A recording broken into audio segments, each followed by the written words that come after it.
सबसे पहले तो गुड मॉर्निंग आप सभी को।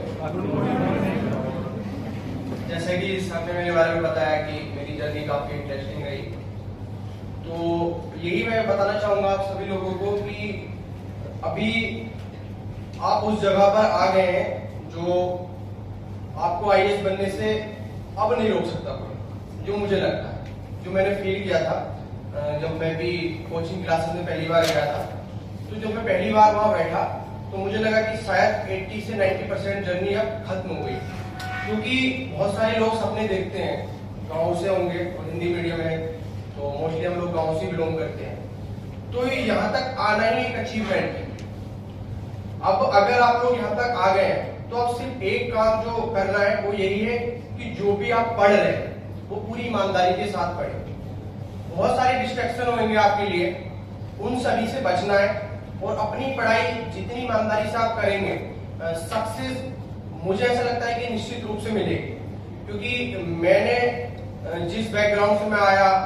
जो मेरी पढ़ाई हुई, स्नातक की भी पढ़ाई हुई इतनी अच्छी नहीं हुई, स्कूलिंग भी मैंने गांव से ली है, तो वो सारी चीजें मैंने पीछे छोड़ दी थी। मैंने यही सोचा था कि यार अब मैं दिल्ली आ गया हूँ, अब मैं उन सभी लोगों के बराबर हूँ, चाहे वो आईआईटी से पढ़ गया है, चाहे वो जेएनयू से पढ़ गया है, चाहे वो एमयू से पढ़ गया है, लेकिन अब वो मेरे लेवल पे है।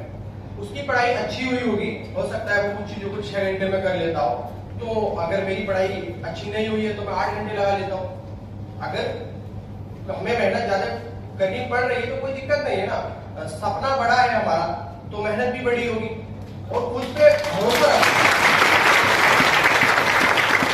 इस जर्नी में जो सबसे इंटरेस्टिंग चीज है वो ये है कि खुद पे भरोसा रखो कि आप कर सकते हैं। जब मैंने किया है तो यहाँ बैठा हर एक इंसान कर सकता है। शायद